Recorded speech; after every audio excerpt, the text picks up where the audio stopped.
You know, there's history repeating itself, and then there's France repeatedly screwing with the homeland of my Italian ancestors. More on that later. 58. Well, what can I say about Charles de Gaulle? I concur with Churchill's characterization of him as a, quote, female llama who has just been surprised in her body. Given he said France cannot be France without greatness, I can see why Churchill compared him to St. Joan of Arc. When Churchill's advisor pointed out about his upcoming meeting with de Gaulle, he will probably expect to kiss you on both cheeks. Churchill replied back cheekily, alright, I'll be good, I'll be sweet, I'll kiss him on both cheeks, or all four if you prefer it. De Gaulle oversaw France becoming a nuclear power, removing itself from NATO, and whipping up anti-Americanism in time for my father's visit. In the end, de Gaulle lived up to his last name. He had a lot of gall, even for a Gaul. 57. I second the sentiments of the 2,000-year-old man. Sir, you've heard music develop from the primitive drums to today. Absolutely. Do you like music?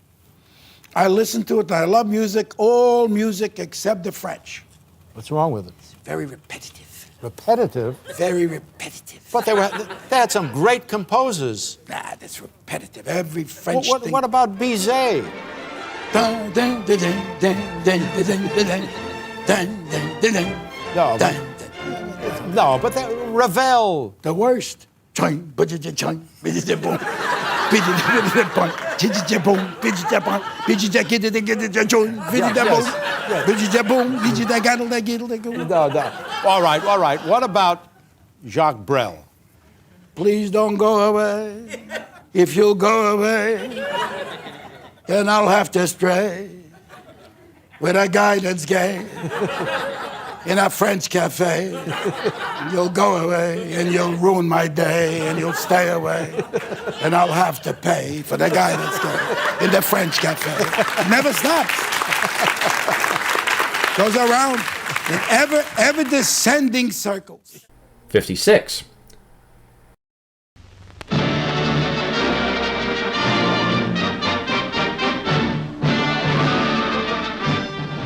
First, France does the right thing. They join an Anglo-American arms embargo regarding the Middle East. Then 5 years later, France flubs it and says, you know what, let's trade arms in a modern version of the Balkans. What's the worst that can happen? They collaborate with their arms client state Israel to stage an incident. So woe is France. Their hand is forced. They have to send troops and intervene. France, can't you leave Egypt alone already? I mean, for God's sake, you pissed off Eisenhower, who's as unflappable a president as you can ever get. 55. Latin American or developing nation gets mired in debt, Europeans go in to collect. We've seen this movie before. However, France doesn't leave like the British and the Spanish do. They don't negotiate and go home. They figure, why not establish a colonial empire? Want to emphasize, Spain, you know, the country that actually lost Mexico as a colony, left. Mexico's finally recovered from its civil war, and what does France do? Exploit their vulnerability. Not to mention exploit America's back being turned by its civil war breaking out at that point. 54. Alright, now this reason really raises my ire, France. First, you set up a critical base in the valley of Vietnam. It was in the hollow of my palm here, and all around us were mountain crests, high ridges. The French were located down here in the bowl. They called it La Cuvette, which was a bowl.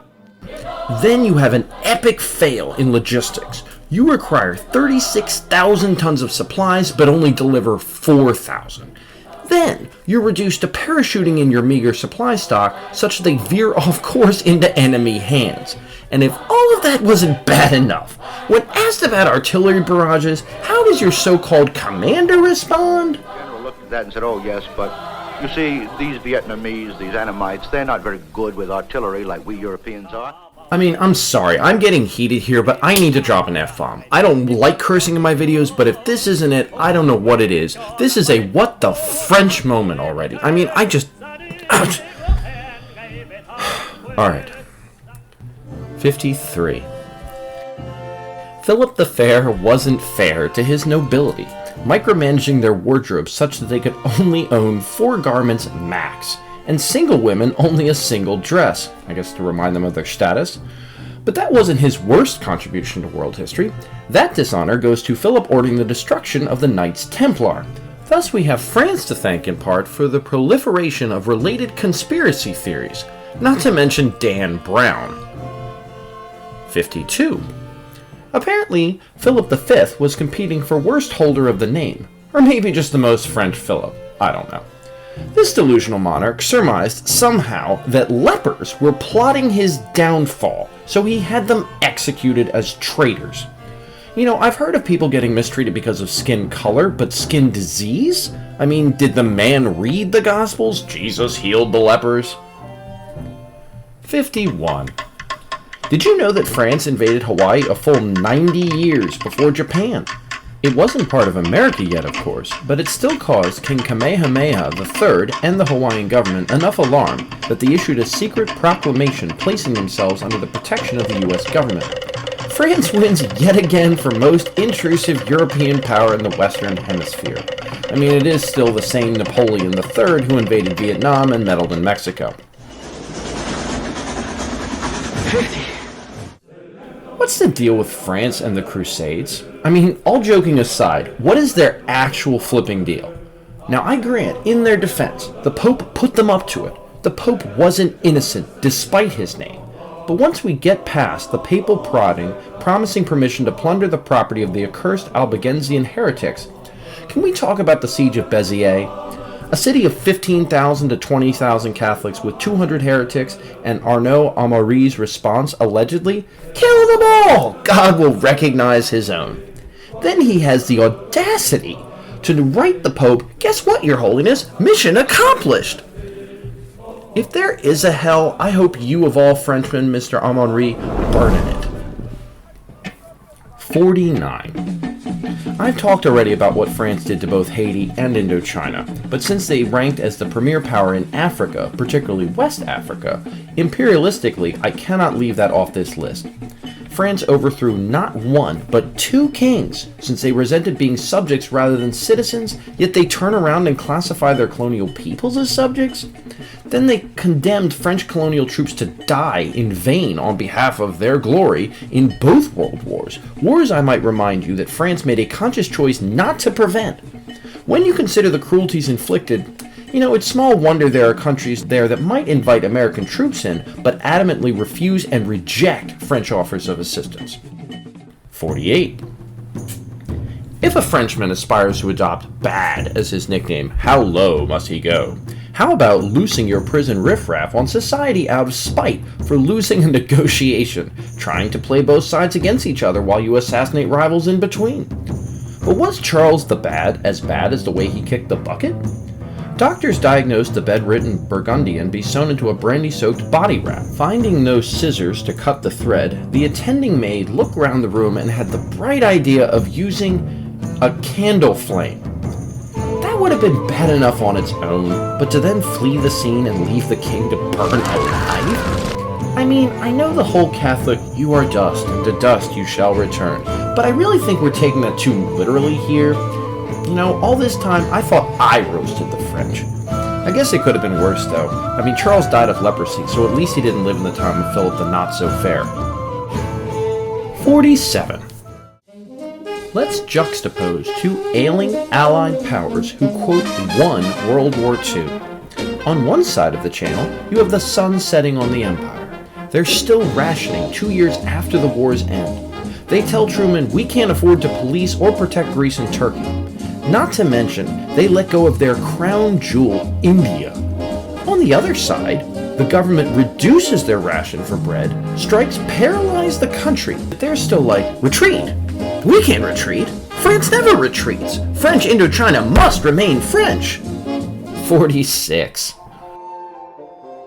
You know, I think it's safe to wager at this point, probability dictates at least one member of my family on both sides eyed, if not died, fighting a French invasion force. Speaking of that, on that note, how many wars got started to drive France out? That would be 3. And for those keeping score at home, and you know we are, that would make 8 wars in total over a 65-year period. 42. When it comes to collaborating with the Nazis, call me crazy, but I feel like Vichy France comes up more than any other Axis satellite. The only competition I can come up with would be the word Quisling entering English. But really, how many have actually ever heard of that? Not to mention, Roosevelt believed you couldn't really be that bad, France, and that in bed with the Nazis, such that he broadcast a proclamation of peace hours before landing on the North African coast. No good deed goes unpunished, so of course Vichy French forces were now ready to punish our very ill-prepared troops. Thanks, FDR. 41.